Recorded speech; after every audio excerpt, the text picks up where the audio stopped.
Welcome to Africa in Rehab.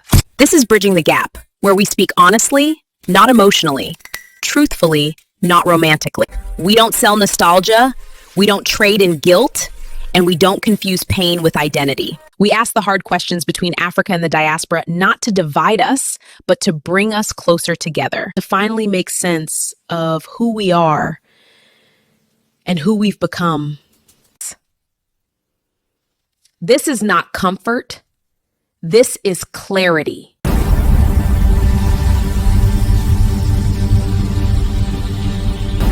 Think that black people in America have an identity crisis? I think most black people in the world have an identity crisis. You got to remember, when a white man went into the Caribbean, if you were a British subject, you may have called yourself British. If you went into French West Africa, there are Africans who might still consider themselves subjects of the French Empire. You understand me? Most Africans globally have an identity crisis because we have been conquered by white people. Remember, only once upon a time, the only independent country you had on the face of this earth that was black was Ethiopia. That's the only free black country on the face of the earth at one time. And we were forced to do what? Speak our oppressor's language, wear his clothes, worship through his religion, and identify with his flag. So we all had, and many of us still have, an identity crisis. Now, as far as all the different ideologies and political ideologies, here's what I say to that. I don't give it a lot of attention because I think most black people know they're from Africa. Right? So when people lie and say you're not from Africa, you're a Cherokee or a Choctaw, this or that, most black people have enough common sense and command of the history to know where they came from. I mean, you have DNA analysis now. We don't even have to debate this philosophically. We can find out genetically. Give some blood and let's see if the Cherokee Nation comes up on the damn paperwork.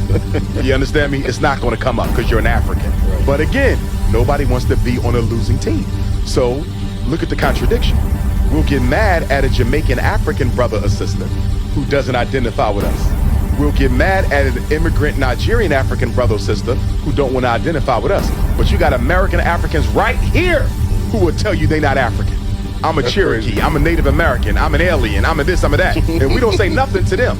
You see, so how is them not wanting to be an American African any different than a homegrown American African telling you I ain't African? You see what I'm saying? The harm is equal, so why separate it? See, as Pan-Africanists, we don't see, there's really no differences. The same isms and schisms and self-hate that we have in America, they have it in Africa. They have it in the Caribbean. There's Jamaicans who'll tell you they're not from. This is Bridging the Gap, where we don't romanticize history, we understand it and heal from it. Today's topic is heavy, but necessary. Identity crisis, especially between Africa and Black America. And this is one of those conversations where emotions usually run high. People feel pulled in two directions. Africa on one side, with America on the other, almost like choosing one means betraying the other. Exactly. But Africa actually thinks about identity very differently from how this debate is often framed in the diaspora. You know, Asanteba, I think the diaspora always get a lot wrong about Africa. Well, Sika, especially the debate with Dr. Umar Johnson. I think in the diaspora, most Black Americans think Africa's problem always evolved around colonization, which is so wrong. Well, they cannot be blamed. That is the only information they know. That's a really insightful point, and it ties into what we were discussing earlier about the importance of community engagement. Before we continue our reactions to identity crisis debates in the diaspora, I would like to draw our attention to the fact that Africa had a life beyond colonization. These identities are still significant till this day. Not talking about fictional Wakanda, Hebrew, or Pharaoh identity. We are talking about identities that could have been present 400 years ago. Identities like Wolof, Akan, Igbo, Yoruba, Ekan, Zulu, and many others are what shapes us. In Africa, identity is not built on skin color. That's a big point. Africans don't introduce themselves as Black first. They introduce themselves by culture, tribe, language, shared struggle over time. You hear, I'm Akan, I'm Yoruba, I'm Igbo, not I'm Black. And here's what surprises a lot of people. Most African tribes are not ancient in the way people imagine. Exactly.